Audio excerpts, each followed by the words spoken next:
자, 한때 양꼬치 앤 칭따오라는 유행어와 함께 우후죽순 생겨났던 양꼬치 전문점들 얼마 전부터요.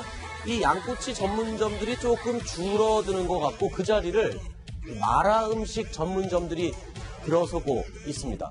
대한민국이 지금 불고 있는 마라 열풍. 대체 마라가 무엇이고 또 마라의 매력은 뭔지 조금 짚어보겠습니다. 이재명 차장. 예. 마라가 들어간 요리가 요즘 유행한다. 젊은 사람들이 아주 많이 찾고 있다고요. 마라가 일단 대체 뭡니까? 마라 자체는 중국 사천 지방의 전통 향신료입니다. 네. 마라의 한자를 보면 그야말로 절일마의 매울 날입니다. 네. 혀가 마비될 정도로 맵고 얼얼하다는 뜻인데요. 네. 거기에 들어간 향신료들을 보면 뭐 육두구, 화자오 등등이 있는데 정말 우리의 뭐 고추나 뭐 마늘 같은 그런 알싸 매운맛이 아니라 많이 드셔보셨겠지만 네. 그야말로 그냥 땀이 뻘뻘 나는 정말 엄청나게 강력한 맛이죠, 그야말로. 근데 매운 게 그 고추 매운 거랑은 또 다른 차원의 매운 거거든요, 이게. 그러니까 얼얼한 맛이 아니잖아요. 그래서 요즘 젊은이들이 굉장히 이 마라, 이 매운 중국 사천식 요리에 열광하고 있다. 지금 그렇게 지금 나오고 있습니다. 예. 사실 우리 관객들의 뜨거운 사랑을 받았던 윤계상, 마동석 씨가 열연한 한국 영화에서도 이 마라가 들어간 요리를 먹는 장면이 등장해서 화제가 되기도 했었습니다. 자, 이 장갑을 끼고 먹는 저 장면, 저것도 매운 마라 관련 음식이에요. 네, 마라. 침이 그냥 확 도네요. 마라 롱샤라고 하는 건데요. 네. 이 새우 같은 거, 가재 같은 것들을 아주 맵게 만든 요리입니다. 네.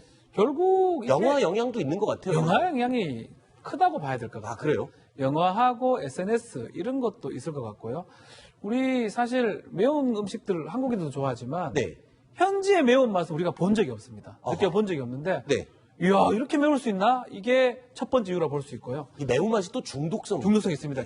국내에 체류하는 화교나 중국인 수가 많거든요. 네. 그 사람들과 같이 먹을 수도 있고요. 지금 말한 것처럼 영화나 방송, SNS에 상당히 노출이 많이 되고 있습니다. 네. 뭐 먹방 같은 데 보면 저거 먹는 사람들 나오기 때문에 네. 나도 먹을 수 있는데 매운 음식? 어허. 그러다 보니까 더 인기에 인기를 더하는 게 아닌가. 뭐 생각이 듭니다. 대표적인 것 좀 소개 좀 해주세요, 박지원 변호사님. 네. 마라가 들어간 대표 음식들이 뭐뭡니까? 지금 나오고 있는데 저도 네네. 상당히 좋아하는데 마라탕. 탕 요리도 이거- 있어요. 마라탕도 이거 있고요. 괜찮죠. 또 술안주로 고기라든지 최고입니다. 이거는 술안주로 괜찮습니다. 네. 고기라든지 해산물, 버섯 같은 것들을 그렇죠. 볶은 소스의 볶은 요리 마라 샹고라 하는데요. 아, 볶은 거를 마라샹궈. 예. 탕으로 먹는 거 그냥 마라탕이라고 하고. 마라롱샤는 아까. 이거 금방 장첸 아하. 윤계상 씨가 영화에서 먹던 음식입니다. 가재 같은 것들을 마라 소스에 볶은 마라 네. 롱샤라는 음식이 유행하고 있습니다. 네. 자, 그래서요, 요즘요, 마라 열풍 때문에 젊은 층에서는요, 마라에 대한 신조어까지 생겼다고 합니다. 마라에 너무 빠지다 보니까 마라탕 기준으로 돈을 계산하는 대학생들, 이게 무슨 말이에요? 좀 요새 그 젊은 분들이 네. 아니 이제 유행하는 것들이 있으면 그걸 하나 가지고 말을 많이 만들어내요. 그렇죠. 지금 보시면 마라하다라고 저 보시면요. 맵다? 그분이 마라탕이 몇 그릇이야 뭐 이렇게 모든 기준을 마라탕의 기준으로 한다는 거죠. 그러니까 시도 때도 없이 이제 마라탕 얘기하지 마. 네. 말을 얘기를 한다는 거고. 네. 지금 보시면은 말도 만들어냈다는 거. 마라하다, 맵다. 저건 좀 말이 되네요. 마라가 매우니까. 혈중 마라 농도. 재밌지 않습니까? 그러니까 그만큼 젊은 사람들이 많이 지금 이 마라가 들어간 음식들을 먹는다는 건데, 그런데 이게 즐거운 이야기도 많지만 좀 씁쓸한 이야기도 있습니다. 이현종 의원님. 네.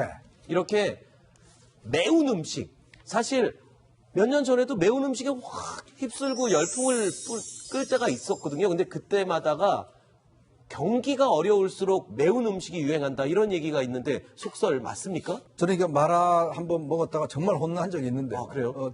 이게 뭐냐면 마라탕이라는 게 이제 예를 들어서 이 매운 걸 먹지 않습니다. 우리 같은 매우면 막, 예를 들어서 청양고추같이 그런 매운맛인데 마라 같은 경우는 이게 뭐 정말 너무나 통증이 온도로 맵잖아요. 근데 이게 이제 어떤 뇌에 작용을 해서 아하. 엔돌핀이 나온답니다. 이 어떤 매운맛을 어떤 억제시키기 위해서 이게 나오는데 그게 굉장히 기분을 좋게 한대요.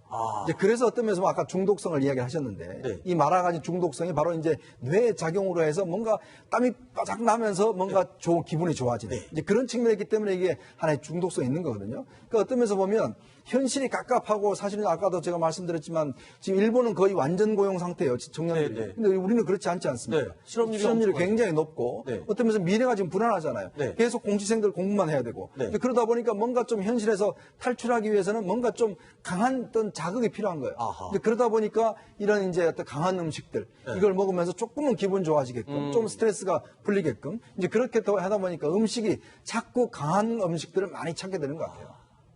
오늘 이상하게 이현종 의원님이 마지막을 우울한 슬픈 그 해설로 계속 마무리를 해주시는 것 같은데 어쨌든 글쎄요 뭐 경기가 안 좋을 때 매운맛이 유행한다라는 건 속설일 수도 있죠. 그런데 확실히 스트레스가 해소되는 거는 맞다고 합니다. 하지만 이 너무 매운 거 많이 드시면 위 건강에 또 해로울 수 있다니까요. 적당히 즐기시길 바라겠습니다.